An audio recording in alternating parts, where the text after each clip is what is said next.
If you haven't heard about Anchor, it's the easiest way to make a podcast. Let me explain. It's free. There's creation tools that allow you to record and edit your podcast right from your phone or computer. Anchor will distribute your podcast for you so it can be heard on Spotify, Apple Podcasts, and many more. You can make money from your podcast with no minimum listenership.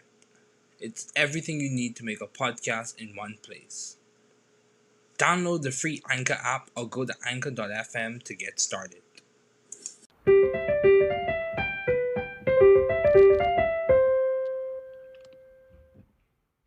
Welcome to The New Chemist. We're glad you're listening. Feel free to download this podcast on Apple Podcasts, Google Podcasts, and Spotify. Here on The New Chemist, we discuss chemistry, which simply put is the science of change, as well as careers, community research, and COVID-19. We're happy you're tuning in. My guest today is Dr. Bladmir Ramos. Thanks for joining me today. It is good to hear from you. Just briefly, I'll inform my audience about you. Dr. Bladmir Ramos-Alvarado is the principal investigator of the Interfacial Phenomena Lab at Penn State University. He's a member of the Materials Computation Center at Penn State and an associate of the Institute for Computation and Data at Penn State.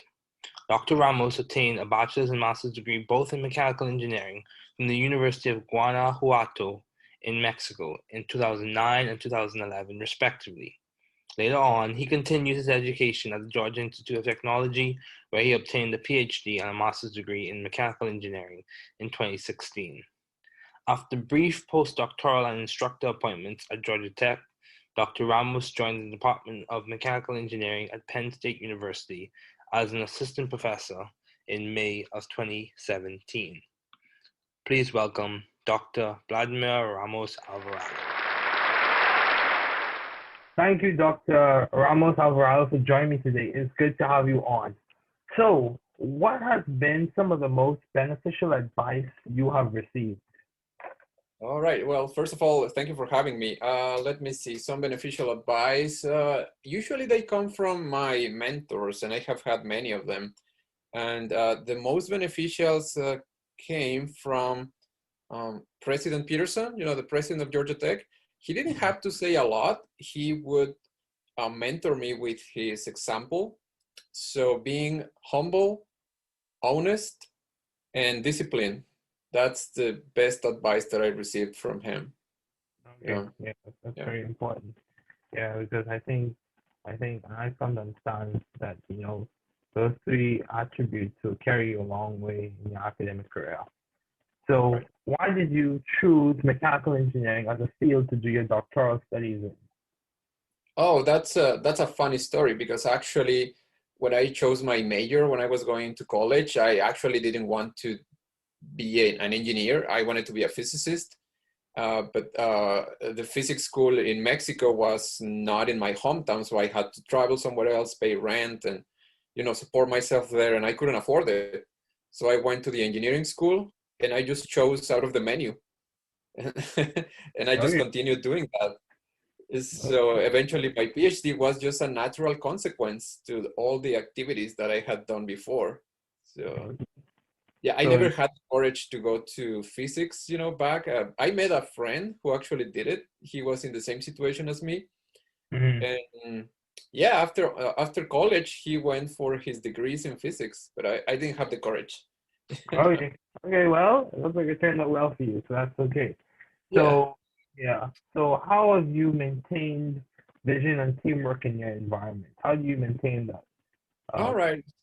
yeah. Yeah. So vision of you mean the activities that I do in my lab? Well, it's deep introspection of the goals that you want to achieve, right? It's not something that you can just put it on paper once and put it on the website of your lab and just let it be there. No, it's a continuous activity to keep revising what you want to achieve in your career. And teamwork, well, it happens that I have always been surrounded by amazing people, very smart, productive students and colleagues. They just motivate, it eases the teamwork activity. I mean, it's like I'm cheating, right? I have always been surrounded by just fantastic students and fantastic colleagues. So it's Yeah, really easy to do. yeah. Some would say serendipity, some would say luck, some would say blessed, some would say it's just privilege. I don't know, but at the end of the day, it's good. It's good to Yeah. have a good environment surrounding you, because people have made the statement, "Birds of a feather flock together," and a man is known by the company that he keeps, as well as the environment helps to shape and mold you as you progress and proceed to your academic career. So yes, good environments do play a big role. So you're a professor at Penn State. You did your PhD. Your PhD advisor was the president of Georgia Tech. How would you say you've been so successful thus far? And what would you attribute to your success? Yeah. Oh man. If you mean my success as a professor, I mean, it's too early to say that. I've been doing this just, As a student. yeah, as a student, well, I would say discipline and hard work. There's no secret recipe. There are many inspirational talkers and TEDx, TED Talks, and books and whatever. There's many things that you can find out there to how to be successful at X. But I think the key to everything and anything is just to be disciplined and hard and really just work hard. Yeah. Don't fool around, Yeah. and just be disciplined. If it has to be done, it has to be done. Don't get distracted. And yeah, that's my main inspiration from the mentors that I have had. Just the discipline, even from my parents. Just be disciplined. Yeah. Yeah. So I would say along the same lines of discipline, would you say that was something that was taught to you, or do you think you were just born that way, or how would Yeah, you say you developed discipline? Was it there's a something that little. you learned Yeah, in environment? How would you say you learned that? yeah, there's a little bit of both. Since I didn't grow up in a very uh, healthy environment in Mexico. It was Okay. my family and I were really poor, and the kinds of things that you see around in those poor neighborhoods. You just try to be focused and not imitate what you see around your community, right? So you need to have a clear mind of what you have to do, and yeah, I think I had some of that since I was born, that discipline. But also my mom was really tough, and she always yeah tried to uh, teach me in that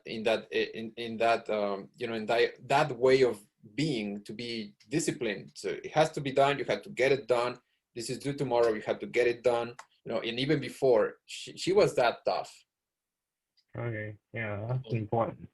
That's important. I can relate to that as well. Having parents who are very disciplined and determined, and make sure you replicate and represent them in terms of that as well. Right. So given all of your responsibilities and accomplishments, how do you maintain a balanced life? How have you maintained a balanced life so far? Because you have a family, you have a Right. job, you have academic responsibilities, you're part of different labs. Right. Um, how are you maintaining balance? And you're also in a pandemic too. So I uh, know. yeah, yeah. So how are you maintaining balance? Right. Well, again, this comes back to the same topic that we were discussing: discipline. Discipline.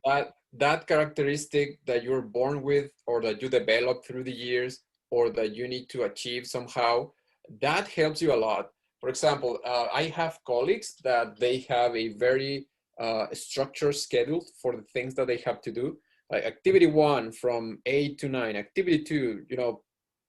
I don't do things like that to divide the activities. Sometimes it takes more time, but you need to be aware of all your responsibilities, as you're saying. So you need to dedicate some time for your research, for your teaching, for your instruction every day. And then at some point you need to say stop, that's enough.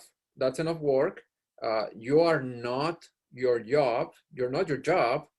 It's time to go take care of myself, go take care of my body, working out or running, whatever you like to do, play some sports, whatever it is that you have to do to take care of your body and your mind.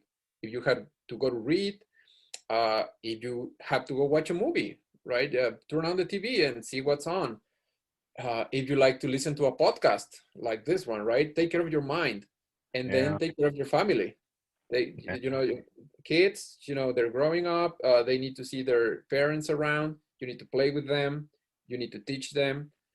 You need to share time with them. And then there's, your spouse. And you have to also you have to be a husband. You have to be there. You have to be supportive. You have to help with the responsibilities of the house.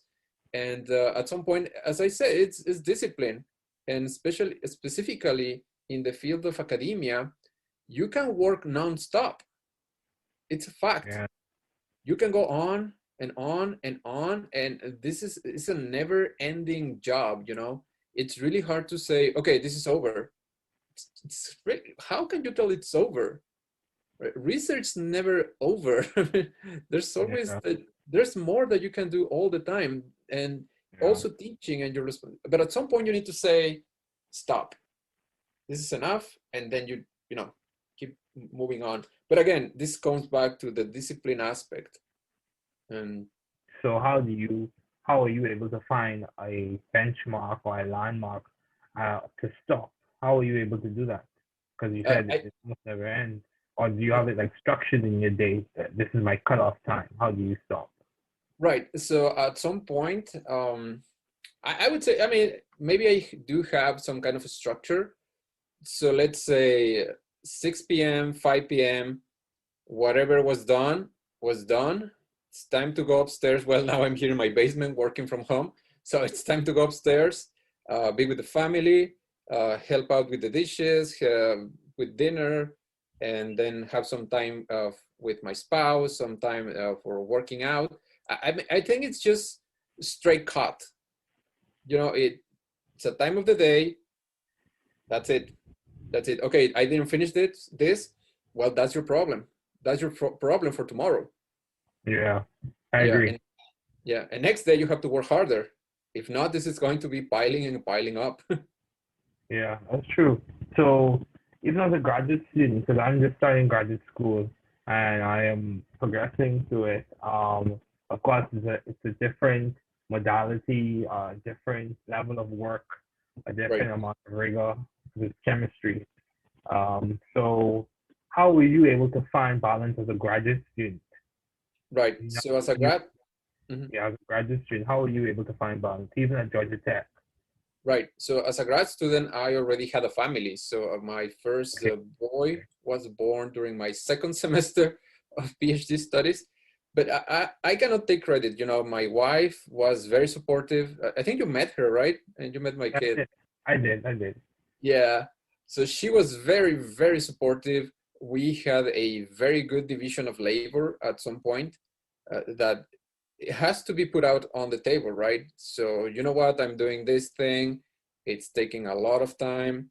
It takes plenty of cognitive abilities to be in the lab, to be doing research, to, taking classes and whatever. So my wife at the beginning was very supportive. So I kind of was absent, at that point, I think I was a little bit absent from family activities, but I had that supporting system. But then I did the same thing as I'm saying. I'm telling you right now. I've been carrying this way of conducting my job since grad school. At some point, you say stop, and stop is just stop. Don't think about it. Don't stress about it. Just stop and go be with your baby. Be with your wife. And again, as I'm saying, take care of your body. Take care of your Yeah, mind. Yeah, yeah, work out. Super yeah, important. yeah. I agree. Exercise is very important. It helps keep you balanced and it's good for mental health. I Right. completely agree. So, in terms of your academic ideas, in terms of your research and all the things you're working on, what would you say have been your most effective or interesting ideas or impactful ideas? If you had to sum up or describe your research at this point, what would you say is the most interesting or most has the most potential to be impactful? All right. Well, that has been evolving. The kinds of things that I did for research. I started early as an undergrad, and I was interested in many things. As many of us are when we're undergrads, but then you have mentors, and then you do whatever they tell you to do. But sometimes you develop, you start to like it, what they're telling you to do. One of the things that have been impactful, and it's not like I'm super proud of it because this is something that I did as an undergrad, but it's an activity that I really enjoyed. It was the design of heat sinks with liquid cooled heat sinks, where we just changed the geometry of the channels in which we were running the liquid inside the device to reduce pressure drop and increase cooling. I don't want to go into the specifics, but that research came out to be a conference paper, 2 conference papers, and 1 journal paper that has received over 100 citations right now. And wow. Yeah, that was my undergrad research. And, I was just having fun. Yeah, I honestly was just having fun. There was no breakthrough there. It was just a different way to think about these devices. But it wasn't like a breakthrough. It was just different way of approaching it. And it has been well received by the community. And I get emails and invitations to join books and whatever. But then during my PhD, I came up with this idea that when you have, it was about heat transfer at the interface between solids and liquids, and there are many theories. It's super complicated, but again, the way that I think, I try to go back to the basics, and it was like, okay, if you have more liquid close to the solid, you have more energy carriers, and then you can transfer more energy. And that idea had been out there. It was not my idea, but I had an idea to quantify it.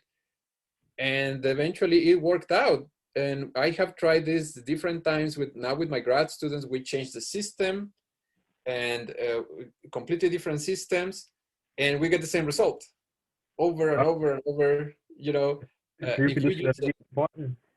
Yeah, I mean, we were using a parameter to characterize the solid-liquid interface, like using wettability. Have you seen how droplets form on surfaces? And based on different surface, you have a different shape of the droplet. Okay. Well, people use that to characterize the affinity between solids and liquids. And in those papers, they were doing that. And we said, no, that's not how this works. And we used their method, and it's a mess. Then we use ours, and everything reconciles on a single curve. And we see that all the time. And at some point, we think this is going to be very impactful. And we're getting into this big research proposal for NIH, in which we think we are going to be able to apply for the first time this highly theoretical work. Wow. Yeah, that's good. Keep me posted as to what happens as you proceed. Absolutely. Yeah. So how have you sort of found the right environment for you to thrive scientifically and intellectually? So in essence, how or why did you go about doing your PhD studies at Georgia Tech, and how or why did you find, or how have you found Penn State to be a good environment for you to thrive scientifically and intellectually? Yeah, as I said, I think I have been cheating all my life because I have always been surrounded by these amazing people. Okay. So, at Georgia Tech, the environment. It's so stimulating. There's more people everywhere, and there's also sometimes toxic people. They're, you stay away from them. The energy drainers. They're over criticizing everything. Over competitive. There's people like that in academia, over criticizing and over competitive. So you have to surround yourself with the right people, people that are stimulating to your cognitive abilities, to your ideas, where you can discuss. So at Georgia Tech you have that, and at Penn State it was different. Georgia Tech was it's an engineering school, highly technical. Super accomplished people everywhere, highly successful people everywhere. I'm not saying that at Penn State that's not the case. That's exactly the same thing. But here, this is more diverse.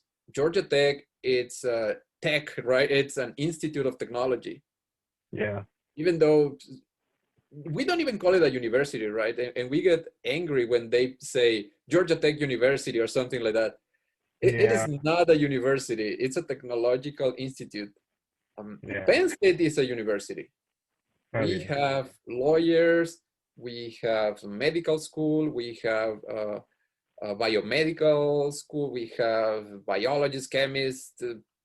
It's such a rich environment to find collaborations, to Mm-hmm. have a different point of view.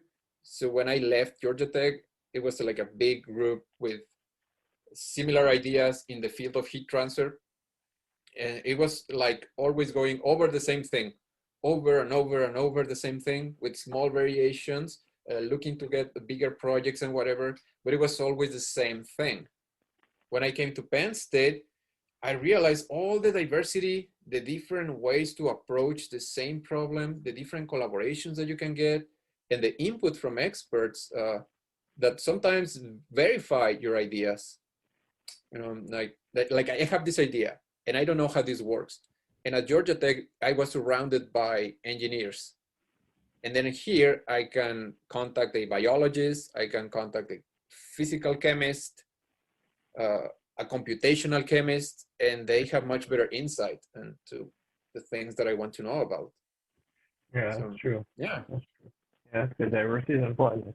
And I don't know. You said that you feel like it's as if, and I'm sure you're saying this jokingly, of course. You said you feel as if you've been cheating. I don't know if I would say that. I'd say it's probably just been serendipity or just good fortune on your behalf. Yeah. So right. yeah, Yeah. yeah, yeah, dude. But it's definitely good. Definitely good that it's working out. So how do you maintain a view of the bigger picture in your career and in your life in general? So given all the obstacles that people have to face, especially now with the pandemic, how you maintain focus on the bigger picture? I think it keeps Right. you optimistic. Right. So I think it's the same thing for both, for career activities and for personal life. You need to take a moment. You need to stop. You know, our lives are super quick. Everything is fast paced.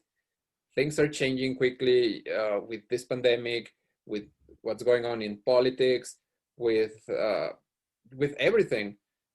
So at some point, as I'm saying in the job activities, you have to say stop.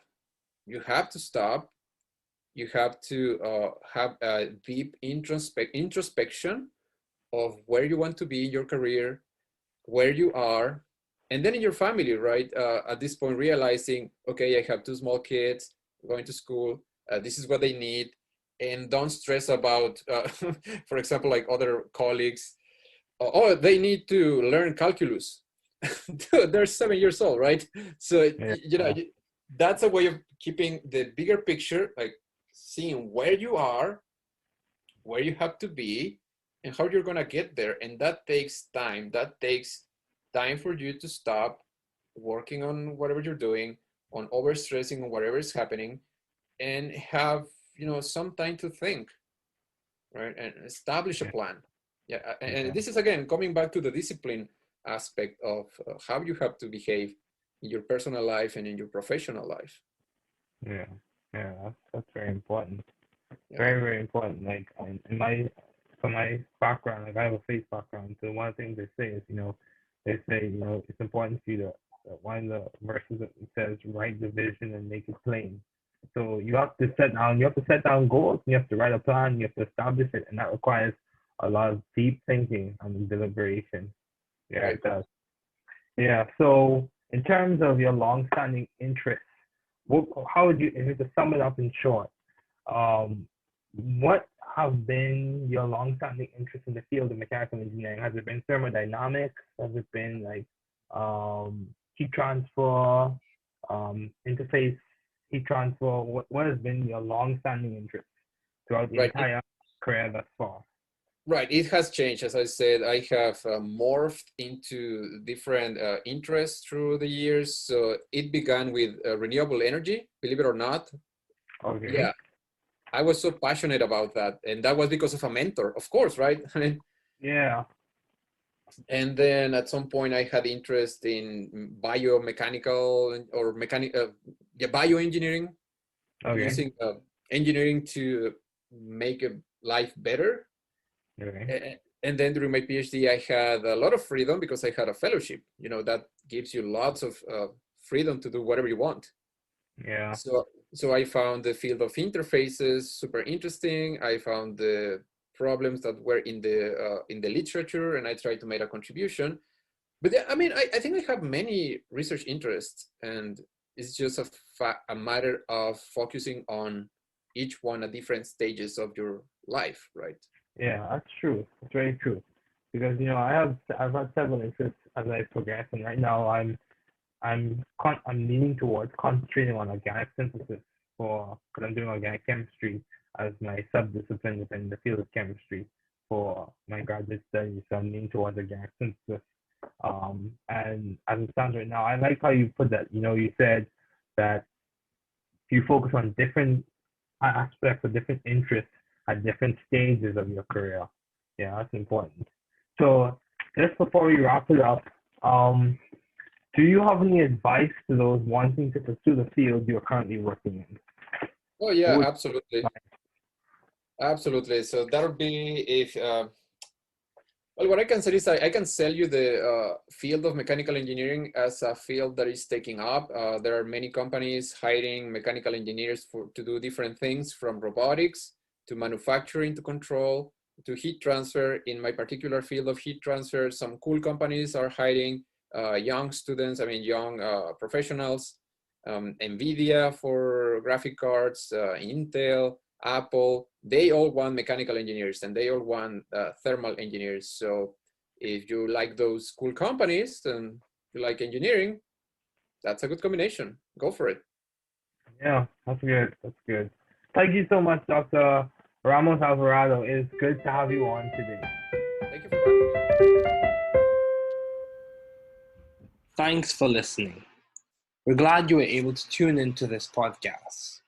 Once again, this is The New Chemist, where we discuss chemistry, which simply put is the science of change, as well as the other sciences, careers, community, research, and COVID-19.